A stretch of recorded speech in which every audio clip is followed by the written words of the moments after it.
If you are a serious history enthusiast or a survivalist looking to unlock ancient techniques that could give you an edge in enduring harsh conditions, then this video is for you. Before we dive deep, make sure to subscribe to the channel and leave a comment sharing your thoughts or any experiences you've had with ancient materials. This isn't just another history story. It's a guide to a medieval wood secret that allowed structures to survive centuries without decaying, a skill that could have practical applications for anyone interested in long-lasting, resilient construction. Medieval craftsmen had knowledge that modern science is only beginning to understand. Entire centuries-old ships, bridges and buildings in Europe remain remarkably intact despite exposure to the elements, and the secret lies in the treatment of the wood itself. The methods they used were a combination of natural chemistry, selective timber choice and precise construction techniques, forming a kind of medieval alchemy that prevented rot in ways that modern preservatives still struggle to match. Understanding this lost knowledge can teach us not only about history, but also about practical survival strategies where durable materials are scarce. The first key to this secret begins with the selection of the right wood. Medieval carpenters knew instinctively which species were naturally resistant to decay. Oak, yew and chestnut were preferred not merely for strength, but because their natural oils and tannins acted as protective barriers against moisture and fungi. The survivalists seeking to replicate this today can start by identifying these species in their region. If building a shelter, for example, using oak beams or planks rather than pine, dramatically increases the lifespan of the structure without any chemical treatment. Even in emergencies, selecting the correct type of wood can be the difference between a temporary shelter and one that lasts for decades. But the secret didn't stop at choosing the wood. Medieval artisans understood that proper seasoning, or drying, was crucial.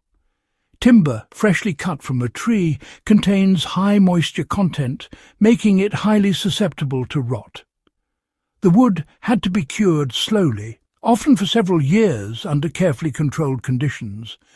This process reduced internal moisture, increased density, and allowed natural tannins to permeate more evenly.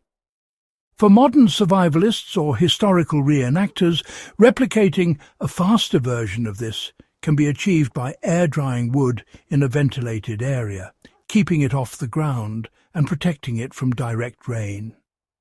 Even a few months of careful drying can significantly extend the life of wooden components used in shelters, tools, or storage units. Another essential element was the application of natural preservatives. Medieval builders used materials such as pine tar, linseed oil, and even animal fats to coat wood surfaces, providing an additional layer of protection against fungi and insects. Pine tar, in particular, was a prized substance derived from slow-burning pine wood. It created a sticky, water-resistant coating that could seep into cracks and joints. In practical terms, a survivalist could replicate this by using commercially available pine tar or beeswax-based wood treatments to protect wooden tools, water containers, or structural beams. Applying these substances periodically ensures the wood remains resilient, even in damp or flood-prone areas. Join me as we uncover another layer of this secret, the importance of joinery. Unlike modern constructions relying on nails and screws, medieval buildings often used interlocking joints that minimized exposed surfaces where water could infiltrate. Mortise-and-tenon joints, dovetails and wooden pegs created structures that were inherently more resistant to rot because water could not easily penetrate the internal wood fibres. In a survival scenario, mastering even basic joinery techniques allows you to construct shelters and storage units that last far longer than simple nailed-together boards. This approach also means less dependence on metal fasteners, which can corrode in wet environments. The final and perhaps most fascinating aspect of this medieval secret is the knowledge of natural aging.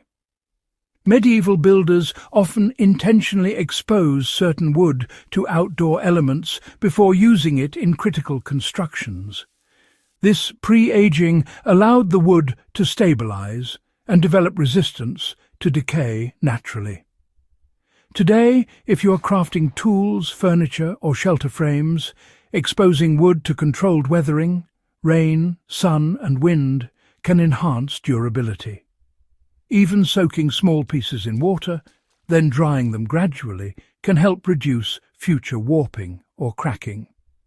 It is a method grounded in observation and patience, a hallmark of medieval craftsmanship that modern technology sometimes overlooks.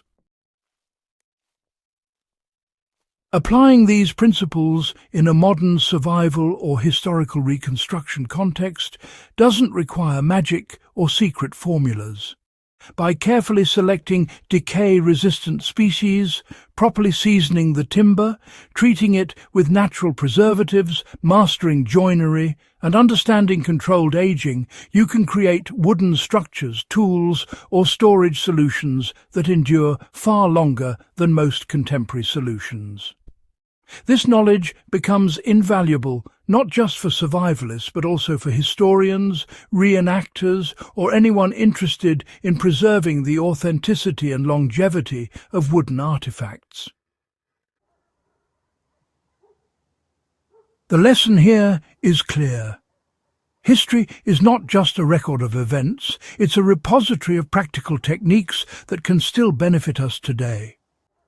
Medieval carpenters achieved what seemed impossible, structures that resisted rot for centuries through observation, skill, and patience. By studying and applying these techniques, we reconnect with a form of knowledge that modern society often overlooks but can be crucial for self-reliance and resilience in challenging conditions. If you found this guide valuable, don't forget to subscribe to the channel, leave a comment with your own insights or experiences, and share this video with other history enthusiasts and survivalists who would appreciate unlocking the secrets of medieval woodcraft. By embracing these lost techniques, you're not only preserving a piece of history, but also equipping yourself with knowledge that could make a real difference in survival scenarios or long-term projects.